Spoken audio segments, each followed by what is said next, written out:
Aujourd'hui, on vous emmène à Ménigoutte, une commune des Deux-Sèvres qui compte 900 habitants. Ici, on trouve un festival du film ornithologique, un ancien château et des entreprises pas banales.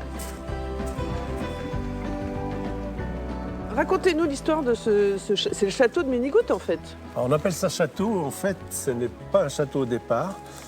À Ménigoutte, il y avait un chapitre qui a été créé par Jean de Cherchemont au XIIIe. Et le chapitre, il y avait donc 30 moines qui habitaient ici, qui étaient répartis tout autour de cette place, qu'on appelle toujours la place des Cloîtres. Et il y a une histoire un petit peu particulière.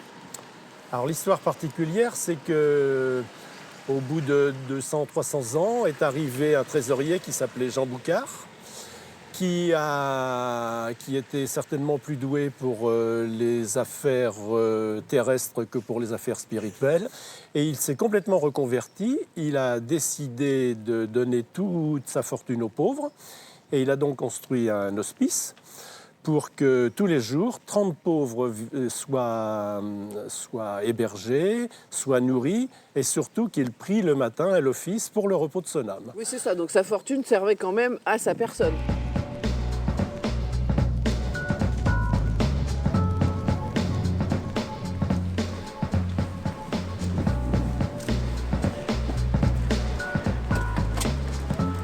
Bonjour.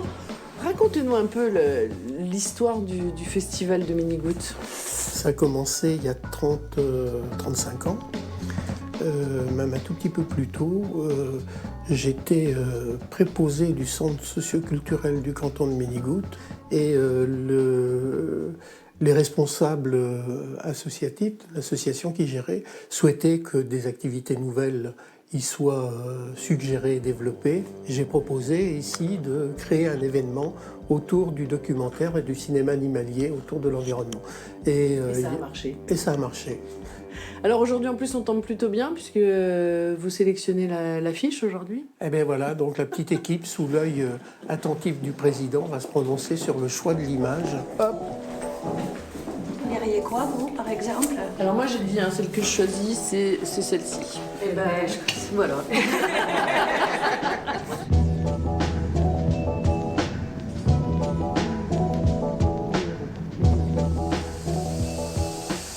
Ici, c'est votre atelier? Oui. Alors, qu'est-ce qu'on fait ici? Ici, on restaure des affiches, comme fait mon collègue actuellement. Ouais. On peut restaurer aussi du papier, des parchemins. Oui, l'objectif, c'est pas de faire de la rénovation. Non, il va rester le manque va rester. Vos clients, c'est qui, en fait? Alors, on a différents clients, des clients qui sont sur les Deux-Sèvres, mais on travaille aussi jusqu'au Quai Branly, les ministères des Affaires étrangères sur Nantes.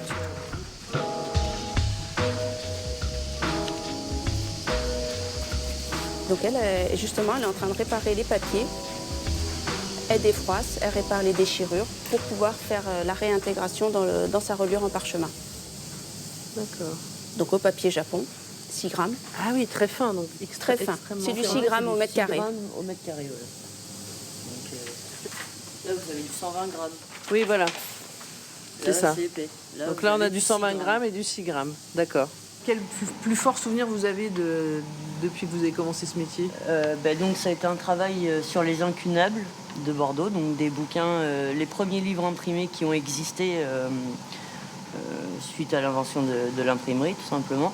C'est une mission de conservation, de restauration. Je pense qu'on a vraiment un point important, un métier important pour ce qui est de la conservation du patrimoine, tout simplement, parce que ça reste du patrimoine. Sans ces écrits-là, il y a beaucoup de choses qu'on n'aurait jamais su, je pense. Donc si on n'est pas là pour les restaurer, c'est amené à disparaître et ce serait dommage.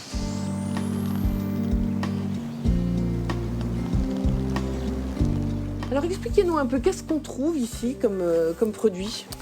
Alors on trouve tout ce qui est les produits d'art plastique consommables que nous vendons pour les écoles maternelles et primaires. Ouais, c'est ça, votre clientèle, c'est exclusivement les écoles. Qu'est-ce qu'ils ont de particulier, vos produits?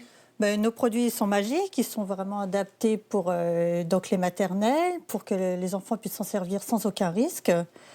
Donc effectivement, on se sert beaucoup de gommettes. Qu'est-ce que vous vous dites, vous, quand vous venez travailler le matin?